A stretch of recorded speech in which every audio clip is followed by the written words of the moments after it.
6절 말씀 보겠습니다. 이사야 9장 6절에 있는 말씀 우리 다 같이 읽도록 하겠습니다. 시작. 이는 한 아기가 우리에게 낳고 한 아들을 우리에게 주신 바 되었는데 그의 어깨에는 정사를 메었고 그의 이름은 기묘자라 모사라 전능하신 하나님이라 영존하신 아버지라 평강의 왕이라 할 것임이라. 아멘. 우리 서로 인사합시다. 주 안에서 만나서 반갑습니다. 우리 한 번 더 많은 은혜 받으시기 바랍니다. 예, 하나님 은혜와 복이 넘쳐나기를 주의 이름으로 축복을 드리겠습니다. 아주 오래전 얘기입니다. 30년이 더 넘는 그런 얘기인데 어느 목사님이 신방을 이게 겨울에 추운 날에 신방을 하면서 서울 신림동 그 달동네 옛날에 달동이잖아요. 지금은 이제 다 좋은 동네인데 그 신림동 그 달동네에 사는 가난한 할머니 집사님 집에 신방을 가게 되었습니다. 이 할머니 집사님은 파출부를 하면서 하루하루를 먹고 사는데 신방을 가서 보니까 이 추운 겨울날 연탄불도 피우지 못하고 난로도 없고 그냥 벽에는 신문지로 이렇게 도배해 놓았는데 언제 했는지 누렇게 뜰 정도로 그러한 환경이었습니다. 그래서 목사님이 신방하면서 이제 찬찬히 이렇게 여러 신문이 있으니까 혹시나 무슨 이사 있나 하면서 쭉 이렇게 훑어보는 과정에 그 벽에 하얀 쪽지가 하나 붙어 있어요. 저게 뭐지? 하고 보니까 수표가 한 장 붙어 있었던 거였어요. 그래서 가짜 수표겠니? 하고 하면서 자세히 보니까 이게 가짜가 아니라 진짜 수표가 벽에 붙어 있어요. 액수도 10만 원짜리 수표가 아니에요. 당시 집 한 채를 사고 남을 엄청난 그러한 액수의 수표가 덩그러니 붙어 있었던 거였어요. 그래서 목사님 깜짝 놀래가지고 이 집사님께 물어봤어요. 집사님, 왜 여기 수표를 이렇게 여기다 붙여놓고 있어요? 그러자 이 할머니 집사님이 이렇게 말하는 거예요. 에이, 목사님, 그거 별거 아니에요. 지난해 내가 잠시 좀 이렇게 부인이 이렇게 병들어서 그 병원에 계시고 이 남편이 이렇게 부인은 없고 자식들은 바빠가지고 아버지를 병간할 수가 없어가지고 제가 좀 며칠 동안 병간호하는 일이 있었는데 오늘날 이 할아버지가 나를 부르더니 그동안 수고했다고 하면서 이거 하나 손에 쥐어줬다라는 거예요. 그래서 그냥 버리기 뭐해가지고 그냥 벽에다가 붙여놨다라는 것입니다.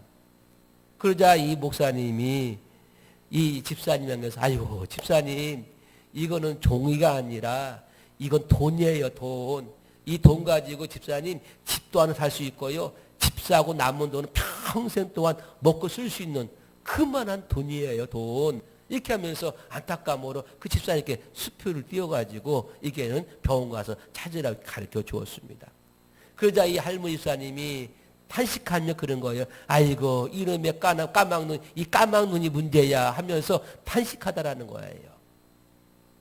무슨 얘기냐면은 아무리 귀한 것도 그 귀함의 가치를 모르면은 귀하게 여길 수가 없다라는 것입니다. 가치를 모르면 그래요.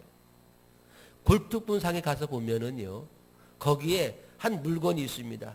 그 지나간 사람이 물건 자세히 보더니, 이거 진귀한 거예요. 그래서 이것을 싼 가게에 샀습니다.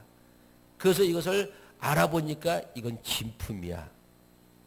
이 고가의 어마어마한 진품이야. 그러면은 이것을 내놓은 사람은 이거 진품이지 않았을까 몰랐을까요? 모르니까 그냥 지나가는 거 아니야. 그냥 뭐 걸릴거리니까 이거 팔아버리지 하고 그냥 팔았는데 이걸 알아본 사람은 진품을 알아보고 싼 가격에 사가지고 높은 가격을 받을 수 있는 그러한 가치를 알아본 사람이 있더라 이것이죠. 옛날에 우리 집에 다 밤에는 방 우무 이쪽에 뭐가 하나 있었죠? 뭐가 하나 있어 항상 작은 강 하나 있잖아요. 작은 강. 요광이 하나 있어, 요광이. 예? 이 집이 하도 가난해가지고 요광 살 돈이 없어가지고 뭔가 사기 그릇 같은 거 가지고 이게 요광으로 삼았어요. 그래서 그걸로 이제 늘 밤에 그냥 그걸로 그냥 오줌 요광 삼아 이제 서게 되었습니다. 근데 그 집에 오늘날 한 그 손님이 찾아와서 이제 방 안에서 앉아서 깨보다가 한 구탱이에 그 구퉁에 그 요광이 놓여 있는 거 보니까 이 색상도 보고 보니까 이게 보통 이게 그 그릇이 아닌 거예요. 그래서 주인이 아니 저거 뭐예요? 그러니까 아유 저거요 그냥 요광이에요. 이렇게 말하니까 예? 저게 요광이에요? 한번 보니까 이 사람이 봐도 이거 평범한 요광이 아니야. 한마디로 청자야 청자. 응? 그래서 아니 이거 제가 봐도 요광으로 쓸만한 물건이 돼 청자 같은데요. 한번 감정 한번 받아보세요. 해서 이제는 이 사람이 에이 정말요. 근데 한번 가서 감정 한번 받아보라고. 그래가지고 이 사람이 그냥 심심삼아 가지고 와서 감정을 받아보니까 이게 고려 청자래 이게. 응? 그때부터 이 요광이 어떻게 됐을까요? 그 집안에 신주따지가 되었다라는 이야기가 있습니다. 그래요. 아무리 귀한 것일지라도 그 귀함을 알지 못하고 가치를 알지 못하면은 우리는 그것을 다 그냥 헛되게 귀하게 여기지 못하는 그런 모습을 볼 수가 있습니다. 자, 이제 이번 주가 성탄주간 아니겠습니까? 이 성탄절도 똑같습니다. 우리를 구하시려 이 땅에 오신 예수님의 가치를 모르면 이 성탄절은 결국 그냥 세상 사람이 지내는 그런 성탄절에 불과합니다. 예수님의 가치를 안 그런 심령만이 이 성탄절을 소중히 사모하며 기뻐하며 기다리며 그리고 그 주님을 찬송하는 그러한 절기가 될 줄로 믿습니다. 우리 사랑하는 성도 여러분, 2020년도 성탄절을 맞이하면서 여러분은 어떠한 마음으로 성탄절을 지금 현재 맞을 준비하고 있습니까? 그냥 예년의 성탄절처럼 그냥 왔다가 그냥 흘러가는 그냥 성탄절 예배 한번 드리면 그걸로 끝나는 그러한 절기입니까? 아니면은 정말 내 안에 생명의 주로 오신 그 예수님 이 땅에 오신 그 생신을 진심으로 축하하는 그런 마음으로 여러분이 준비하고 있습니까? 여러분 예수님의 성탄, 예수님의 생신을 여러분의 사랑하는 남편과 아버지, 엄마의 생신보다 여러분이 지금 가치 없게 여기지는 않는지 한번 생각해 보세요. 내 부모님 생신을 위해서는 온갖 것 좋은 거 대접하고 좋은 거 사드리고 좋은 곳에 모시고 가면서 그렇게 하면서 신경을 다 쓰는데 과연 여러분은 예수님의 성탄절을 맞이해서 어떠한 마음으로 여러분 준비하고 있는지 어떠한 모습으로 여러분이 서 있는지 그냥 늘 그러는 그런 시간인지 한번 여러분들이 이번 성탄절을 내 생애 최고의 가장 귀한 날로 여길 수 있기를 주의 이름으로 축복을 드리겠습니다. 그래서 내 부모에게 내 연인에게 마음을 다하여 그를 생일을 축하하는 것처럼 우리도 마음을 다하여 온 힘을 다하여서 주님을 축하할 수 있는 그러한 생일잔치가 되기를 주의 이름으로 간절히 부탁을 드리겠습니다. 자, 그렇다면은 이 성탄절을 맞이해서 오늘 제목이 가장 값진 그 이름인데 그 가장 값진 그 이름이 어떠한 이름인지 우리 한번 생각하면서 오늘 이 시간에 좀 은혜를 서로 나누기를 원합니다. 오늘 본문의 말씀 6절의 말씀은 한번 읽어볼까요? 시작. 이는 한 아이가 우리에게 낳고 한 아들을 우리에게 주신 바 되었는데 라고 말씀하고 있습니다. 이 말씀을 보면은 한 아기가 우리에게 낳습니다. 한 아들을 우리에게 주신 바 되었다고 말씀하고 있습니다. 자, 우리 예수님은 이 땅에 성인으로 왔습니까? 아기로 왔습니까? 아기로 나셨습니다. 그래서 예수님은 한 아들로 우리에게 주신 바 되었다라고 말씀하고 있습니다. 우리 예수님은 베들레헴의 말구 위에 누우셨습니다. 예수님은 아주 힘없고 평범하고 초라한 모습으로 이 땅에 오셨습니다. 사람들은 예수님의 탄생의 가치를 진짜 몰랐습니다. 진짜 몰랐어요. 그러니까 주변에 있는 사람들도 지금 만약에 왕이 탄생했음에도 불구하고 다 관심이 없어요. 관심이 없어요. 특별히 누가 관심 없습니까? 이 마구간을 내준 이 여관집 주인. 이 주인은 지금은 이제 특수를 맞이해가지고 온 방이 다 찼어요. 손님을 맞이할 수가 없었어요. 그런데 임산부가 들어와가지고 방 좀 내달라니까 줄 수가 없어가지고 마지못해서 그 마구간을 내준 거였어요. 근데 거기에서 아이가 출산했어요. 분명히 아이가 태어났으면 울었을 거 아니겠어요. 울어봤으면은 우리네 같으면은 아이고 궁금해서라도 아이고 못나 썰면서도 찾아왔을 거예요. 그런데 이 주인은 일하기 바쁘고 먹기 살기 바쁘고 돈 벌기 바쁘다 보니까 아이게 울음소리도 나는 곳 하지 않냐고 전혀 관심도 보이질 않았습니다. 만약에 여러분 집에 대통령의 딸이 이제 임신해가지고 어디 가다가 그만 이렇게 출산하게 되어가지고 길을 가다가 여러분 집에 찾아왔습니다. 아이고 아주머니 나 지금 이렇게 갑자기 이게 좀 이렇게 출산하게 되어가지고 하는데 좀 나 좀 도와달라고. 그래서 아니 그래요? 그럼 그냥 저 골방 있으니까 거기서 이제 나세요 하고 그냥 팽이쳐버렸어요. 나더 말더 그냥 신경 안 써도 나 바쁘다는 이거죠. 근데 그 여인이 힘써서 얘기를 하는데 알고 보니까 대통령 딸이야. 알고 보니까. 자, 만약에 여러분이 그 여인이 대통령 딸이었더라면 처음부터 이렇게 방치하겠습니까? 여러분 안방을 내주면서 여러분이 못하면 누가 주위의 사람 불러가지고 그 산모를 도와주면서 출산을 도와줄 거예요. 최선을 다했을 거예요. 그런데 그 여인이 대통령 딸인 줄 몰랐기 때문에 그냥 평범한 여인 줄 알고 나도 바쁘고 나도 할 일이 있으니까 그냥 방만 그것도 냉골 내줬는데 나중에는 그 사람 어떻게 됐을까요? 후회할 거 아니겠어요? 아이고 이럴 줄 알았으면 잘할 걸. 이 여관집 주인도 만약에 지금 마리아가 출산하는 이 아이가 그들이 수천 년 동안 그렇게 조상 대대로 내려왔고 조상 대대로 원했던 메시아가 탄생하는 날인데 진짜 그게 메시아라는 것을 알았더라면 그 여관 주인이 어떻게 했을까요? 그 창골, 그 냄새나는 마구간 빌려줬을까요? 자기 안방을 빼서라도 거기다 모실 거 아니겠습니까? 왜? 역사적인 날이니까. 그런데 그 주인은 거기에 관심이 없었어요. 그러니까 어느 누구도 예수를 축하할 리가 없고 찬송할 리가 없으니까 하나님 누구를 보내줍니까?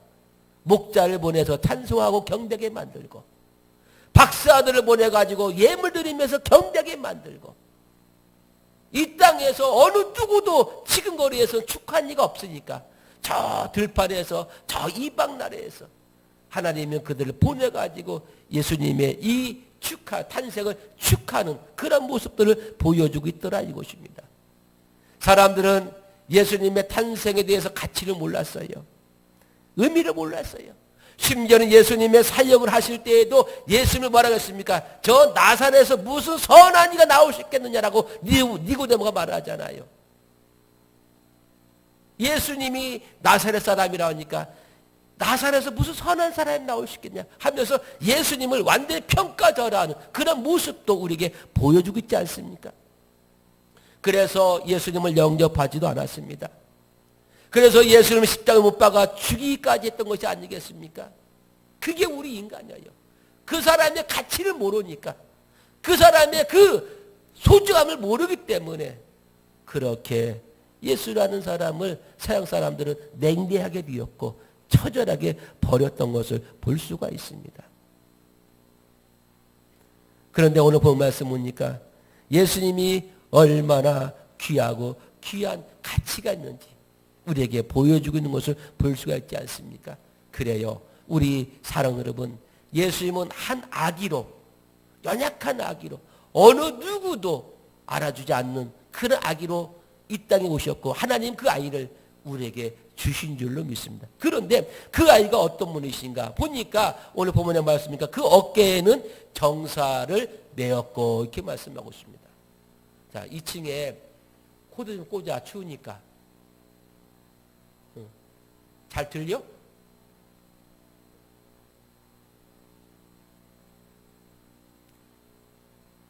어깨에 정사를 메었다라고 말씀하고 있습니다. 무슨 얘기냐면은 이 예수님의 어깨에는 세상을 통치하는 그러한 권세를 갖고 계심을 말해주고 있습니다. 여러분, 어깨는 뭘 상징합니까? 어깨는 힘을 상징해요. 그래서 군인들의 어깨는 항상 뭐가 있어요? 어깨에 뭐가 있어요? 군인들의 계급들이 있어요. 계급. 계급은 바로 뭐예요? 힘을 의미하고 상징을 말하고 있습니다. 그렇습니다.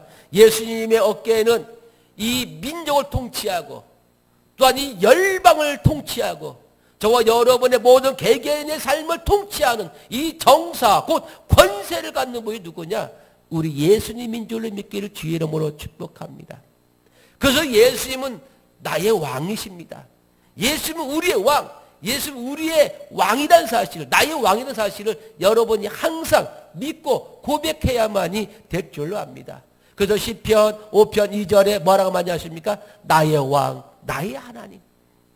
또 시편 145편 1절에 이렇게 말하고 있습니다. 145편 1절에 왕이신 나의 하나님, 내가 주를 높이고 영원히 주를 송축하리다 라고 말씀하고 있습니다. 그래요. 이 성탄절은 왕이신 예수님이 모든 권세를 가지고 우리를 다스리시고 우리를 통치하러 오시는 그분이 바로 예수인 줄을 믿기를 주의 이름으로 축복합니다. 그래서 예수 이름, 가장 값진 그 이름은 바로 뭐냐?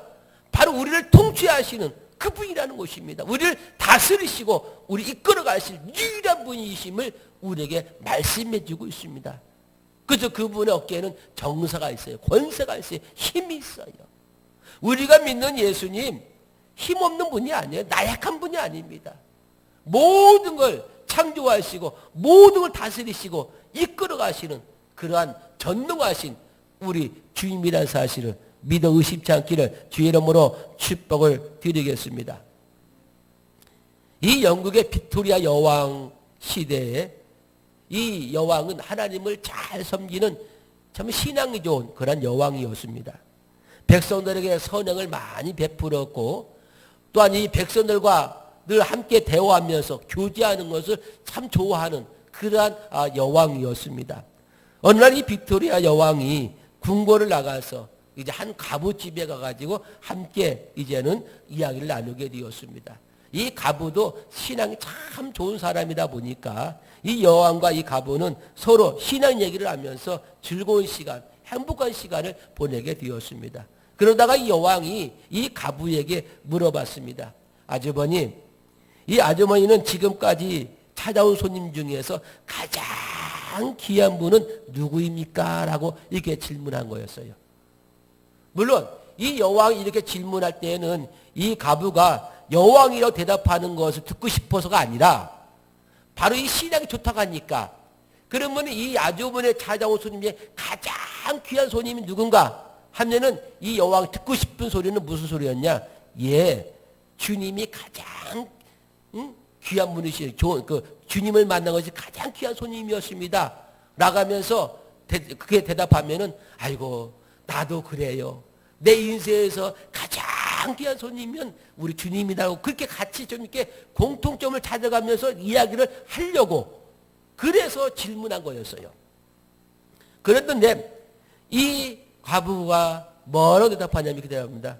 그거야 두말할 것도 없이 여왕님이지요. 여왕님이 내 생애 최고의 손님이고 내 생애 최고의 영광입니다. 라고 대답하는 거였어요. 그러자 이 빅토리아 여왕은 좀 실망했습니다.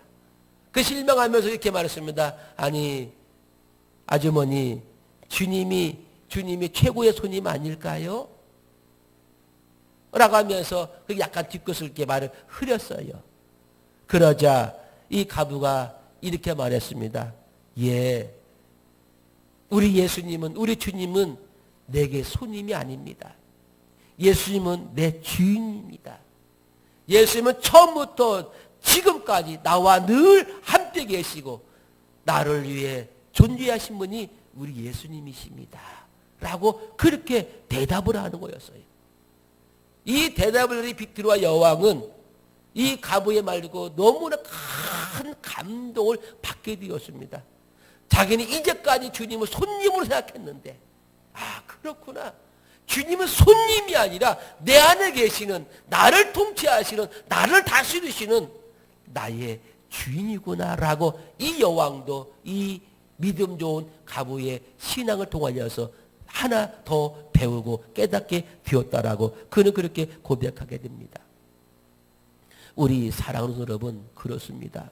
예수님은 왕이십니다. 예수님은 나의 주인이십니다. 예수님은 나의 왕이십니다. 예수님은 그 어깨에 정사를 메고 우리를 다스리시고 우리를 통치하러 이 땅에 오신 만왕의 왕이시라는 사실을 믿기를 주의 이름으로 축복합니다. 그러므로 우리 예수님을 왕으로, 진짜 왕으로 영접하고 예수님의 다스림과 예수님의 통치를 받으며 사는 저 여러분들에게 주의 이름으로 축복을 드리겠습니다. 지금도 예수님의 다스림과 예수님의 통치를 거부한 사람들이 너무나 많아요. 그들이 누구입니까? 먼저 예수 믿지 않는 사람. 예수 영접하지 않는 사람은 예수님의 통치받지 않는 사람입니다. 두 번째로 예수를 알지만 예수의 말씀대로 순종하지 않는 사람들은 예수님의 통치를 거부한 사람들입니다. 오늘 이 자리에 앉아있는 저와 여러분들은 예수 알지요? 알아요? 몰라요? 알지요? 여러분 예수 믿어요? 안 믿어요? 믿지요? 누구를 믿어요? 구세주로요? 나의 주인으로요? 나의 왕으로요? 그렇다면 내 왕의 명령이라면 여러분 순종해야 돼? 안 해야 돼요? 해야 돼? 안 해야 돼요? 해야 하잖아요. 근데 왜 안 하셔요? 왕의 명령인데, 내 주인의 명령인데. 여러분, 명령은 내가 입에 달면 삼키고 입에 쓰면 뱉은 게 아니에요. 쓰든 달든 내가 삼켜서 순종하는 게 명령인 줄 믿기를 바랍니다. 그래야 주님의 통치를 받는 것이죠. 주님의 다스림을 받는 거예요. 여러분들이 주님의 손길 안에 있기를 원하십니까? 주님으로부터 자유롭기를 원하십니까? 우리는 다 자유를 원합니다. 그런데 우리는 무작정 자유가 아니라 우리는 성경 안에서의 자유인 줄 믿기를 축복합니다. 말씀 안에서 누리는 자유를 진정한 자유입니다. 말씀을 떠나 내 멋대로 사는 것은 이게 자유가 아니에요. 방종이지요, 방종. 우리 사랑하는 여러분, 근본 성탄절을 계기로 해서 내 삶의 통치자가 누구인지, 나를 다스릴 자가 누구인지 여러분 분명히 여러분 세워놓으시기를 부탁드리겠습니다. 나 죽은 자가 내 주군이 누구인지 분명히 세워놔야 돼요. 나를 통치하시고 나를 다스리신 누구냐? 어깨에 정사를 매신 우리 예수님인 줄을 믿기를 바랍니다. 우리는 그분을 우리는 믿고 그분 다스림과 통치를 받는 그러한 성도가 되시기를 간절히 축원을 드리겠습니다. 그러면서 그 다음 이름이 뭐냐? 그의 이름은 뭐라고요? 그의 이름은 기묘자라. 기묘자라. 기묘자, 히브리어로 펠레. 축구 선수 펠레가 아니라 히브리어 펠레. 이것은 무슨 얘기냐? 놀라운, 경이로운 이런 뜻을 가지고 있습니다. 예수님의 탄생과 예수님의 사역을 보면은 정말로 놀랍고 참으로 경이로운 일이었습니다. 먼저 예수님은 동정녀 마리아의 몸에서 탄생했습니다. 그것도 뭘로? 성령으로 잉태해서, 성령으로. 여러분, 여인이 아이를 잉태함에 있어서 성령으로 잉태 가능합니까? 이건 여인이 남자 아니고서는요 아이를 잉태할 수가 없어요. 남자 아니고 이게 상식이요. 이게 기본이요. 그래서 이 세상은 다 암수로 되어 있어. 암수로. 암수로. 다 그렇게 되어 있어. 그래서 암수가 사랑을 나눔으로 인해서 뭐가 생기는 거예요? 생명이 생기는 거예요. 생명이 생기는 거예요. 그런데 여자 혼자서 아이를 가질 수 있다? 그러니까 이 지식이 많은 사람들은 이걸 못 믿는 거예요. 이게 거짓말이야. 이게 사기다. 어떻게 마리아 혼자 아이를 갖느냐. 그렇게 하는 이유는 뭐냐? 하나님을 몰라서 그래. 하나님을 아는 사람은 이것보다 더한 것도 하나님 하실 줄로 믿기를 주의 이름으로 축복합니다. 하나님은 무에서 유를 창조하신 하나님께서 이 마리아 태아 속에 아이를 왜 심지를 못하겠습니까? 여러분 오늘날이요. 오늘날 이게 증명되고 있어요. 증명. 뭘로 증명되고 있습니까? 여인이 남자 알지 못해도 아이를 가질 수 있어요? 없어요? 있어요? 없어요? 있어요. 어떻게? 인공수정으로. 인공수정으로 아이를 낳을 수가 있어요. 오늘날. 이게 과학이 발달하다 보니까 이 여자가 남자를 몰라도요. 인공수정으로 아이를 가질 수 있더라 이거예요. 그런데 하나님 그걸 못해요? 그거 못하시냐고요.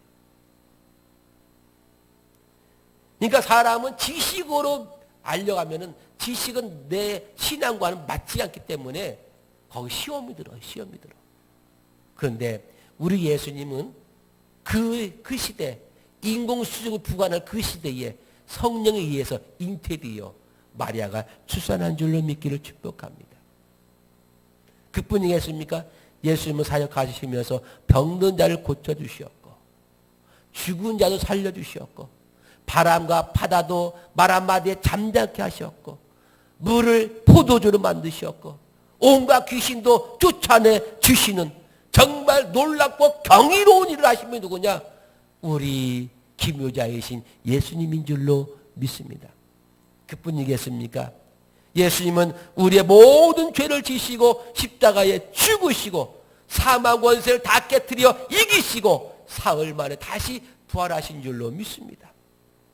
그리고 이 땅에 40일 동안 계시다가 승천하신 그 주님께서 지금 하나님 우편 보좌에 앉아 계시고 계시다가 이제 때가 되신다면 마지막 날에 우리 예수님 영광스러운 재림의 승리의 그러한 개성을 부르며 이 땅에 오실 줄로 믿습니다. 우리는 이제 초림의 예수님을 우리가 만나지 못했지만 이제는 재림의 예수님을 만나는 믿음의 주인공으로 우리는 서야만 될 줄로 믿습니다. 할렐루야. 우리 그날 우리는 사모해야만 돼요. 이처럼 예수님은 놀라우신 분이십니다. 예수님은 참으로 경이로운 분이십니다. 여러분 생각해 보세요. 예수님이 이 땅에 계시며 책 한 권 쓰셨습니까? 예수님은 책 한 권도 쓰신 적이 없습니다. 그런데 세계 도처의 수많은 도서관에 있는 가장 귀한 책들은 다 예수님을 주제로 쓰여진 책들이라는 사실을 여러분 기억해 보십시오. 다 예수님을 주제로 한 책들이었습니다. 예수님이 이 땅에 사시면서 한 줄의 시도 남긴 적이 없습니다. 그런데 이 세상에 가장 많은 시들이 예수님을 노래하기 위해서 쓰여진 시라는 사실을 여러분 아십시오. 예수님은 한편의 음악도 작곡하신 일이 없습니다. 그런데 유명한 음악의 대부분은 이 예수님을 찬양하기 위해서 작곡되었고 예수님께 다 바쳐진 노래였다는 사실을 여러분 기억하십시오. 예수님은 단 한 개의 교회도 세운 적이 없습니다. 그런데 세계는 예수님을 예배하는 교회로 지금 가득 차고 있지 않습니까? 여러분 교회 없는 나라가 어디 있습니까? 여러분 심지어는 공산국가인 사회주의 국가인 저 북한에도 교회는 있습니다. 그들의 선정용이든 뭐든 간에 다오지간 교회라는 교회는 지금 있다는 사실을 여러분 기억하십시오. 예수님은 단 한 사람의 신하를 만든 일도 군대를 조직한 일도 없습니다.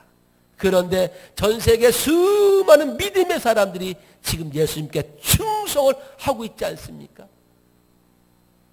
여러분 이것이 바로 예수 이름 안에서 이루어지는 놀라운 일들이고 경이로운 사건인 줄로 믿기를 주의 이름으로 부탁을 드리겠습니다. 이러한 역사에 있어요. 그래서 마태복음 7장 28절 29절 다시 읽어볼까요? 시작. 예수께서 이 말씀을 맡으시매 무리들이 그의 가르치심에 놀라니 이는 그 가르치시는 것이 권위 있는 자와 같고 그들의 서기관과도 같이 아니함이더라.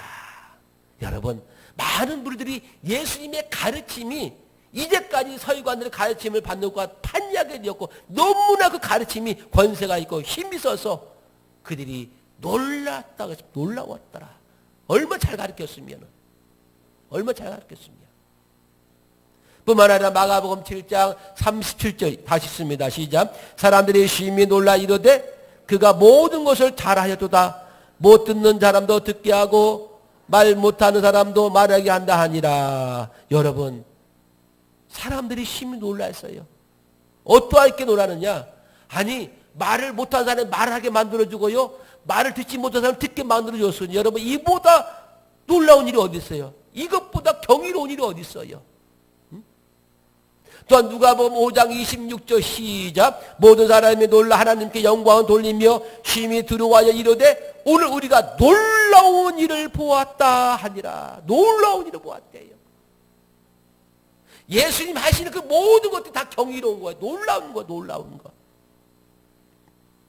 그래요.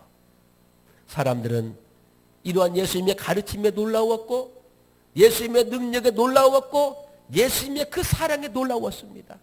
그렇습니다. 우리 예수님은 놀라운 분이십니다. 우리 예수님은 경이로운 분이십니다. 그래서 우리 예수님은 지금도 기묘자이신 줄로 믿기를 주의 이름으로 축원을 드리겠습니다.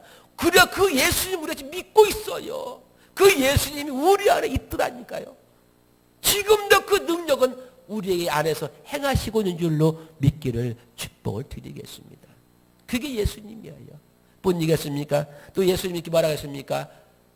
예수님은 모사라겠습니다. 모사라 단어는 뭐냐? 하야츠, 상담자, 조언자, 충고자. 예. 이 모사는 바로 온갖 지혜로 꽉 차 있는 그러한 분. 하나님 그 예수 안에는 그 하나님의 신성의 충만이 육체로 거하시는 그런 의미가 여기에 담겨져 있습니다. 그래요. 우리 예수님은 우리 인생의 모든 일에 대한 재량을 가지고 하시는 그러한 상담자이십니다. 우리가 살다 보면은 마음이 답답하고 외롭고 쓸쓸하고 고독할 때 있지 않습니까? 또 내 인생의 문제를 어떻게 해야 할지 고민에 빠질 때가 있지 않습니까? 그럴 때는 어떻게 합니까? 이 고민의 문제, 내 외롭고 쓸쓸한 문제를 해결할 수 있는 그러한 사람을 찾아가서 상담을 해야 하지 않겠습니까? 그런데 정작 상담을 해주는 그 사람도 인생이고 그 사람도 외롭고 쓸쓸하고 고독하기는 마찬가지인데 나의 무슨 어떻게 내 문제 해결할 수 있겠습니까? 그 사람도 지금 그 문제 가지고 고통당하고 있는데 말로는 위로가 될 수 있겠지. 아이고 참 힘드네요. 이렇게 하면 어떨까요? 저렇게 하면 어떨까요? 근데 자기도 실상은 괴롭고 외롭고 쓸쓸한 사람이에요. 자기도 말하는 그 사람도. 우리 인생에서 내 모든 문제를, 내 모든 고민을 해결할 수 있는 유일한 상담자는 누구냐? 우리 예수님인 줄로 믿기를 바랍니다. 우리 예수님은 우리 인생의 모든 문제에 대해서 해답을 갖고 계시는, 해답을 가지고 있는 진정한 상담자, 조력자, 충고자입니다. 예수님은 우리 인생의 모사 최고의 상담자입니다. 야츠, 그렇습니다. 우리 예수님이 그런 분이십니다. 때문에 우리가 힘들고 어려울 때에 누구 앞에 가야 돼요? 예수님께 가는 거예요. 예수님과 상담을 하는 거예요. 예수님, 나 이렇습니다. 나 이렇게 힘들어요. 나 이렇게 어려워요. 그러면 예수님께 예수님께 여러분 상담을 요청하면은 여러분 마음을 토로하지 않습니까? 고백하지 않습니까? 그러면 예수님 어떻게 대답하실까요? 무엇으로 대답하실까요? 예수님의 대답은 이렇게 대답하셔요. 오늘 이렇게 설교를 통해서. 여러분 설교를 통하여서 여러분의 외로운 문제, 여러분의 어떤 쓸쓸한 문제, 인생의 문제가 때로는 설교를 통해서 하나님께서 말씀하신 줄로 믿길 바랍니다. 때로는 찬송을 부르는 가운데서 찬송을 부르는 가운데 내가 고민의 문제를 하나님께서 음성을 들어줄 때가 있어요. 때로는 옆사람을 통해서 대화하다가 어떻게 얘기하는데 대화를 무심코 내가 고민하는 문제, 내가 힘든 문제를 상대방이 그것을 말해주는 말미암아 해결될 때가 있습니까? 없습니까? 있어요. 그러니까 여러분들이 하나님께 먼저 고백하십시오. 하나님, 나 이거 문제 있습니다. 나 이거 힘듭니다. 어렵습니다. 라고 여러분이 먼저 하나님께 마음을 열고 고백하면은 하나님이 들으시고 하나님 어떻게 여러분을 그 상담을 해결해 주시느냐? 때로는 목사님을 설교를 통하여서, 때로는 찬송을 통하여서, 때로는 여러분을 기도를 통하여서 생각나가 있어서 해결할 줄을 믿기 바랍니다. 기도해가지고 기도하는데 뭔가 문득 영감 주기도 하기도 하고 느낌을 주기도 하고 그러면서 그 문제 해결하게 할 수 있는 방법도 있어요. 아니면은 아내를 통해서 또 자녀를 통하여서 또 친구를 통해서 이웃사람 통해서라도 심지어는 드라마를 통해서도요. 하나님의 응답을 들을 수가 있어요. 드라마를 통해서도 여러분. 응? 그러니까 여러분이 기도하고 나서요. 그냥 버리지 마시고 포기하지 마시고요. 하나님 어떻게 역사하시는가 여러분의 마음을 열고 하나님의 음성 들을 준비하시길 주의 이름으로 축복합니다. 그게 은혜예요. 그게 은혜예요. 그래서 우리 하나님은 진정한 예수님은 상담자예요. 조언자이기도 하고 진정한 충고자이기도 하고. 그래서 우리 예수님은 모사라고 말하는 거예요. 모사. 그뿐이겠습니까? 우리 예수님은 전능하신 하나님이라고 말씀하고 있습니다. 전능하신 하나님.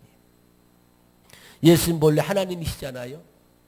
예수님은 본래 성자 하나님이잖아요. 그런데 예수님은 사람의 몸으로 이 땅에 육신을 입고 오셨습니다. 그래서 예수님은 사람의 몸으로 육신을 가지고 이 땅에 오셨지만 본래 전능하신 하나님인 줄로 믿습니다. 이 전능하신 히브리어로 기뽀르, 이 기뽀르는 용사, 전사, 우두머리, 강력한, 힘센, 용감한 이런 뜻을 가지고 있습니다. 그래서 무슨 얘기냐면요. 내가 어떠한 전쟁에서 꼼짝없이 패하여 죽게 되었는데 갑자기 나를 대신해서 싸워줄 전사가 한 분이 딱 나타납니다. 그래서 나를 위기에서 구해줘요. 그 전사가 누구냐? 우리 주님인 줄 믿기를 주의 이름으로 부탁드리겠습니다. 그래서 내가 나가야 길을 이 전사가 싸워서 길을 열어주시고 나를 끝까지 승리하는 길로 인도하신 분이 누구냐? 이 모사이신 전능하신 우리 하나님이신 줄로 믿기를 주의 이름으로 축복을 드리겠습니다. 우리 하나님이 내 인생을 승리하시도록 만들어줘요. 이끌어가고 있더라 이것입니다. 기뻐르는 능력 있는 전사, 내 삶 속에 들어와서 내 환경을, 내 상황을 완전히 180도 바꾸어 주시고 내 모든 문제를 해결해 주시는 그러한 진정한 전능하신 분이 바로 우리가 믿는 예수 그리스도인 줄로 믿습니다. 그래요. 우리 예수님은 나를 변화시킬 수 있는 유일한 분이십니다. 내 삶을 변화시킬 수가 있습니다. 내 환경을 변화시킬 수가 있는 분이 누구냐? 우리 예수님이세요. 우리 예수님. 그래서 마태복음 11장 28절에 이렇게 말씀하고 있지 않습니까? 수고하고 무거운 짐진 자들아 다 내게로 오라. 내가 너희를 쉬게 하리라. 베드로전서 5장 7절에 너희 염려를 주께 맡기라. 이는 그가 너희를 돌보심이라. 이렇게 말씀하고 있습니다. 그래요. 전능하신 예수님께 와서 내가 수고하고 무거운 짐을 다 내려놓고 힘을 얻으면서 내 모든 염려를 다 주께 맡기어서 주님의 돌보심을 받으며 사는 그러한 저와 여러분이었으면 참으로 좋겠습니다. 예수님의 전능하심의 은혜를 가지고 살아가십시오. 나의 모든 문제도 나의 모든 염려도 주께 맡기면은 그 주님이 그 모든 다 해결하실 줄로 믿습니다. 우리 신앙은 믿음의 신앙입니다. 믿음은 되는 거예요. 믿음은 그렇게 되는 거예요. 여러분들이 그러한 믿음으로 살아가시기를 주의 이름으로 부탁을 드리겠습니다. 그러면서 우리 예수님을 영존하시는 아버지라고 합니다. 영존하시는 아버지. 영존하신 아버지라는 것은 뭐냐? 영원히 계시는 아버지라 뜻입니다. 영원히 계시는 아버지. 이 영존하신 아버지라는 말은 예수님의 부성적 아버지의 역할을 강조하고 있음을 볼 수가 있습니다. 예수는 마치 아버지와 같은 분으로 이 땅에 오신다고 말씀하는 것입니다. 아버지같이 든든한 때로 형처럼 내 백그라운드가 되어 주겠다라는 것입니다. 우리 예수님께서 제자들과 동행하시는 것을 보면은 예수님은 언제나 제자들의 아버지처럼 행동하셨습니다. 예수님은 제자들의 모든 문제를 해결해 주셨습니다. 예수님은 제자들의 모든 대화에 귀를 기울이셨습니다. 예수님은 제자들을 온전히 보호해 주셨고 제자들과 함께 걸으셨고 제자들과 함께 먹고 마시며 주무시기도 하셨습니다.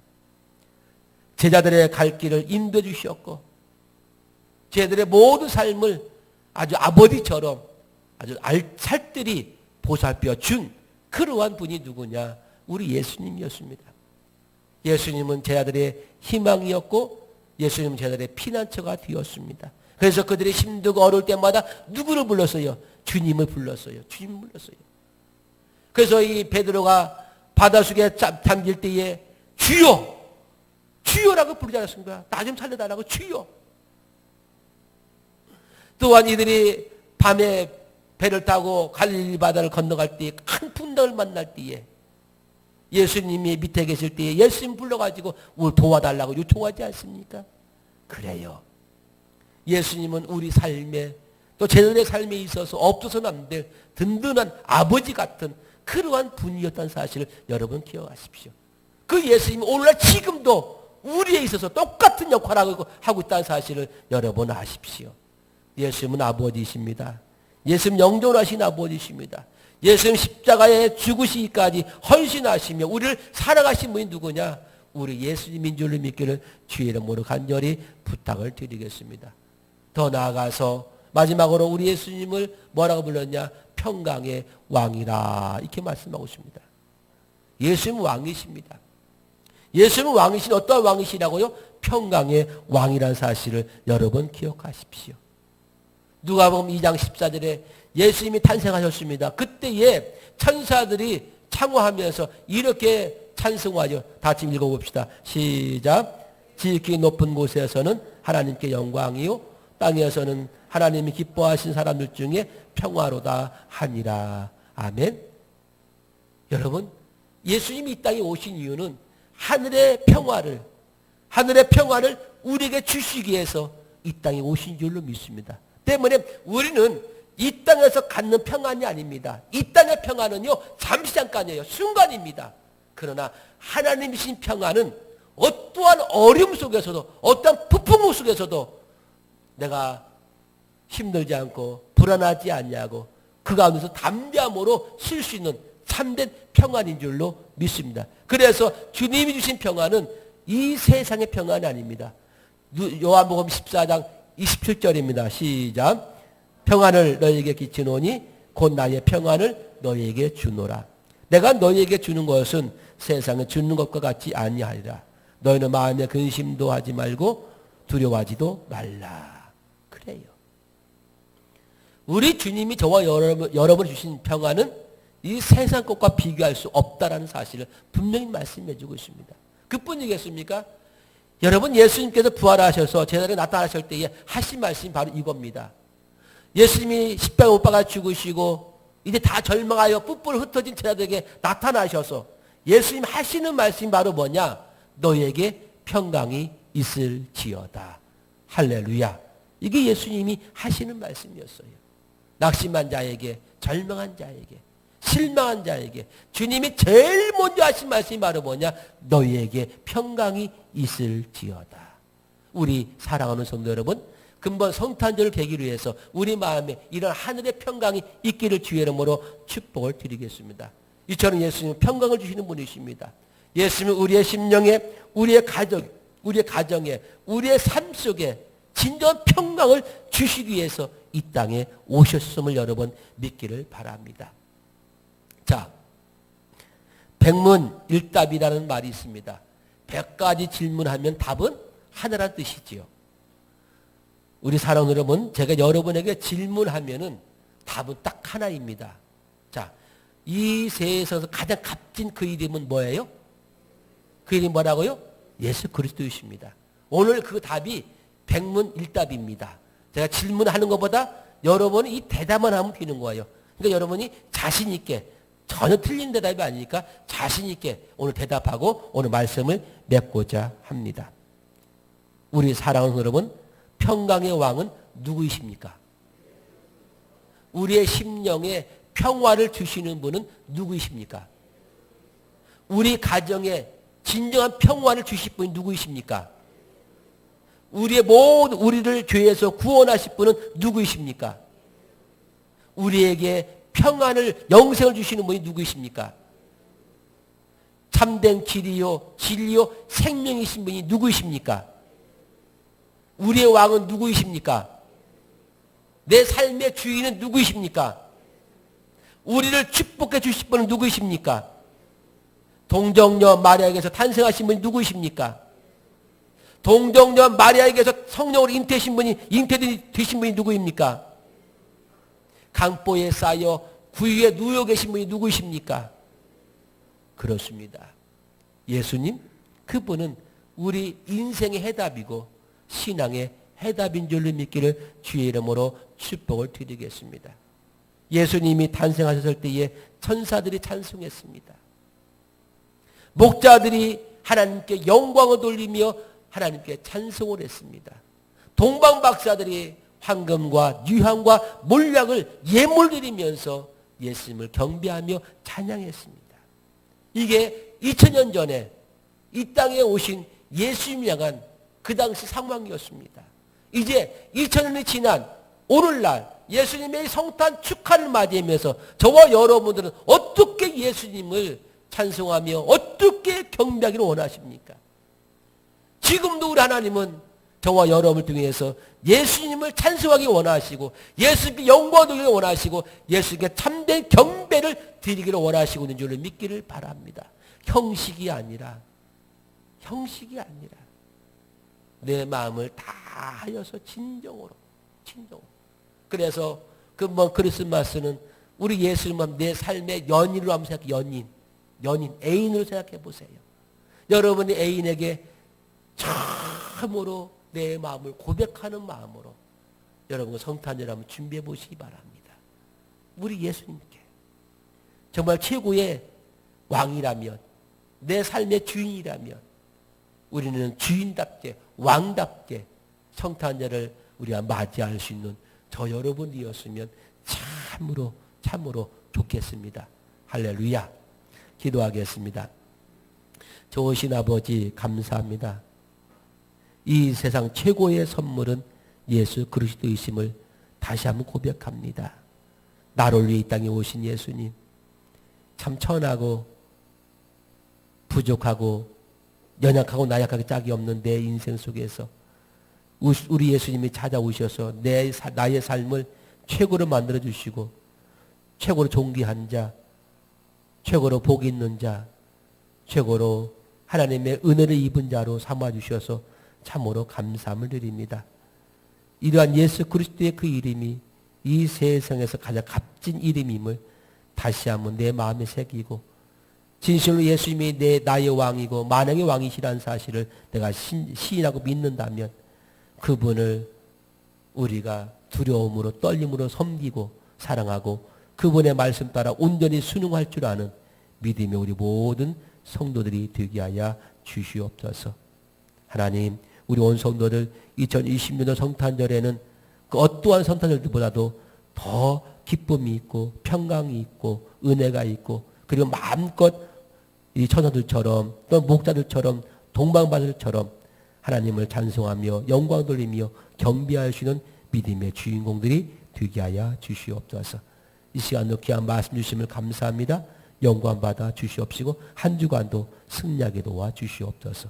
예수님의 이름으로 기도드리옵나이다. 아멘. 우리 찬송가 123장 부르시면서